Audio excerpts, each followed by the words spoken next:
Hi, it's PegandDes on Couples Therapy. So this week we saw the doc say this is a safe space. We have to be open, honest with each other. If you see something, say something. The New York City subway. Okay. And it became open season on Liz. Yes, people are sick and tired of being sick and tired of Liz and her whining. Now, Liz, I just want to confirm. Liz and Flavor Flav are on some type of drugs, right? This whole show. I don't think that either one of them is actually on drugs.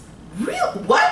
What? No, I actually don't think Flavor Flav is on drugs. I mean, here's the thing. If Flavor Flav is on drugs during couples therapy, then that means he's been on drugs for the last 700 years. Because his behavior from the time that I was introduced to Flav has been very consistent. Erratic, loud, out of control, and highly unnecessary. Okay. As for Liz, I don't know her, so I'm not sure. She looks sedated, but she also looks like a beaten down horse. Yes, but she has like a methy type of face to me. Like not the meth face. Well, maybe not methy, but like some sort of a face where she just looks drugged up to me all the time. She slurs her words. I understand, some people just slur their words, but something's going on there. I think she's medicated, but okay, fine. It could be prescription pills. I mean, she could be doing that, medicating for depression or whatever else. It's clear to me that Liz, when the show first started, I was looking at Liz as a whiny, annoying woman. But as the show has evolved and I've started to listen to her a little bit more and cut through the whining, it sounds like she is a woman who had something going on before she met Flavor Flav, and then it all fell apart. And now she is very resentful of where she is in life, and she just looks, like I said, beaten down like an old stable horse in the corner, no hay. Well, I mean, I started out thinking the problem's got to be Flavor Flav, right? Because you can't be with this dude. He's filming Flavor of Love when he's with you. That seems very shady to me. Oh my goodness. My favorite is when she said she had no idea about the show, and then his response was, well, I told you not to watch. Right. That was his response. That was my man's response. That was his legitimate response. I told you not to watch. So I started out thinking this poor woman is belabored. Then you saw her behavior. This is a couple episodes back. They went to a bowling alley. She really acted like a child, or you didn't pay attention to me in the cab. You saw Joe Francis and Tyler sort of look at her with disgust, like you are Joe a child. Francis wants Tyler. to murder her.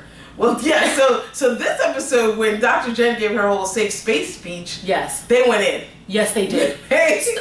Starting with Joe. I mean, Joe really had some discipline deep in his sternum. He was ready for it. It was like he was waiting for the moment to let her know, I am so tired of your whining and your distractions, and you're on my last nerve, and you behave like a child, and you need to grow up.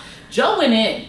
First of all, I don't really see how Joe Francis feels like he can lecture so much. He acts like he's the doctor on the show. He just happens to be passing by and he has opinions. Yes. No, you are also on this show because you are in a messed up relationship. Yes. So be quiet, Joe Francis. Stop freaking out every time. He's all ready to give counseling. Meanwhile, this poor girl can't say a word in the relationship. Yes. She has to find her voice. And then she goes to him and she goes, look, I have to find my voice. He's like, I told you to have a voice. You've been told you to have a voice. Yes. What's the matter with you? Have a voice. And then as soon as she says something, he starts to intimate that he probably won't stick around if she's going to be like this. Well, his whole thing is, I want you to be independent, but I don't want you to say anything. Right. And I don't want to do everything for you, but I'm concerned that you'll be doing too much. Right. And I don't want you to become a ball buster. That was interesting to me that's what he said, because anytime women develop some sort of voice, are articulate about things, and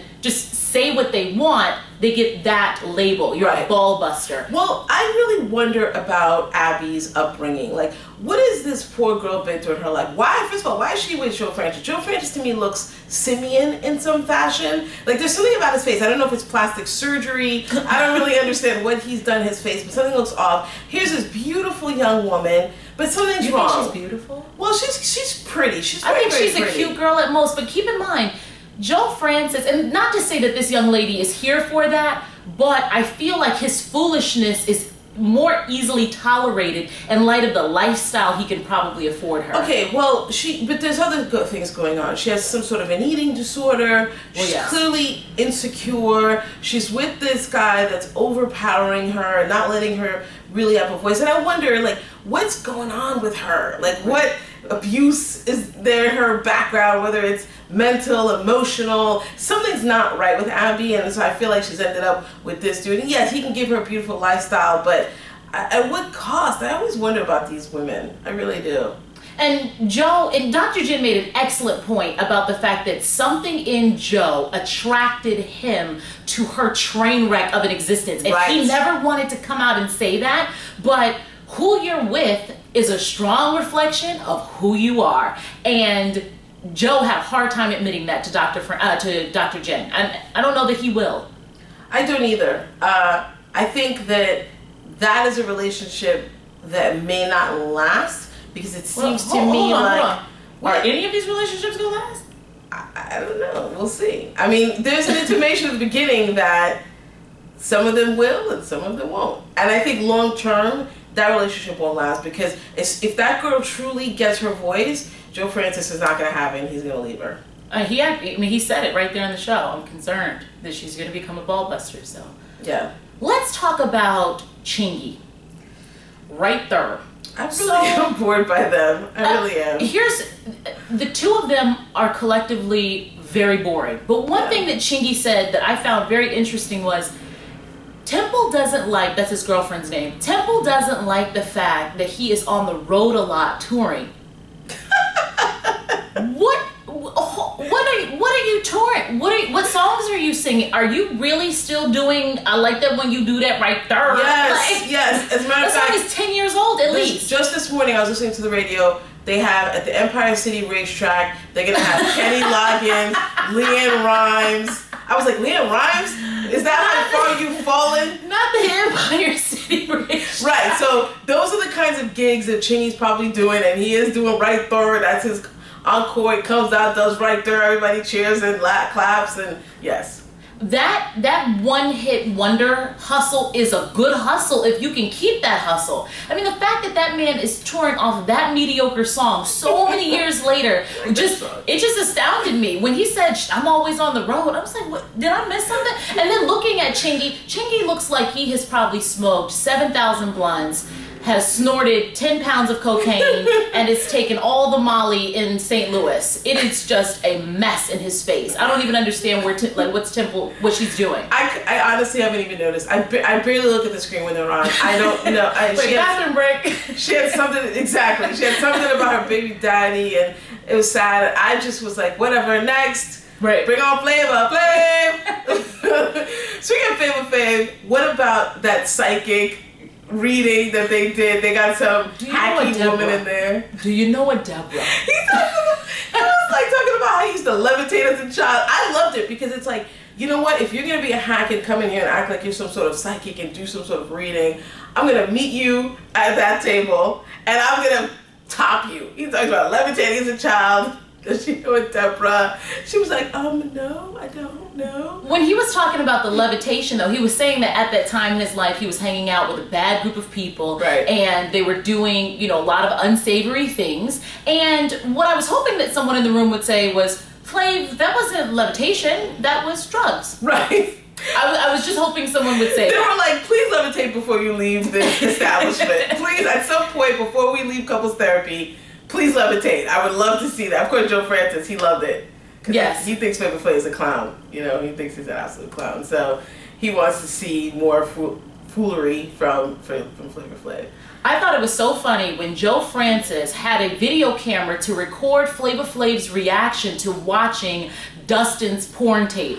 That made me laugh. I mean, because keep in mind, Joe Francis has made a living off of the whole candid camera concept. And so when I saw him do that, I said, wow, this is really who this dude is. Because he was just so invested in catching that in the moment. So, Dustin and his porn life, I think that it was interesting that no matter what abuse happened to him, they actually didn't mention it on the show, which means it was really bad.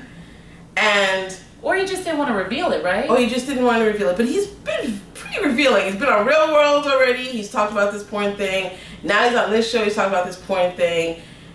I guess it's super personal, super painful. I thought it was really interesting. Now there's a lot of people out there that, you know, I remember from Real World was like, well, he's just gay. He's gay and he doesn't realize he's gay.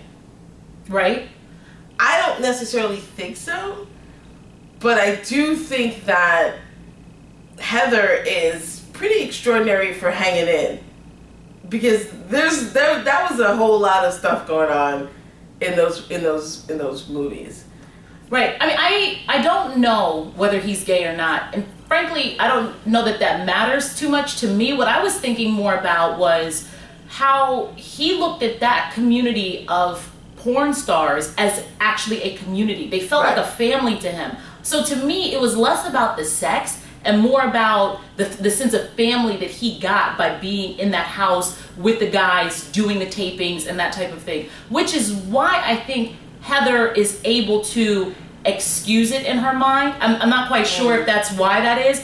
But to me, it seems like there's something much deeper there, and it's not just I'm gay for pay, you know, write me a check, I'll do anal sex. I think it's interesting that he's in the house with Joe Francis, because he's sort of the flip side. He's the guy that was exploited, and how does he view that exploitation? He actually saw it as, it wasn't exploitation. I needed money, this guy was willing to help me.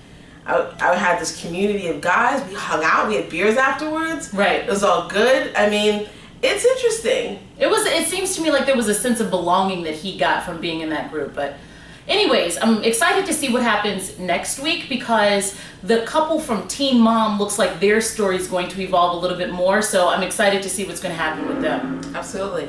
All right. So please subscribe to our channel and follow us on Twitter at PegandDes. Absolutely. And make sure to watch our videos on Princesses Long Island, Mistresses, and Love and Hip Hop. Bye. Bye.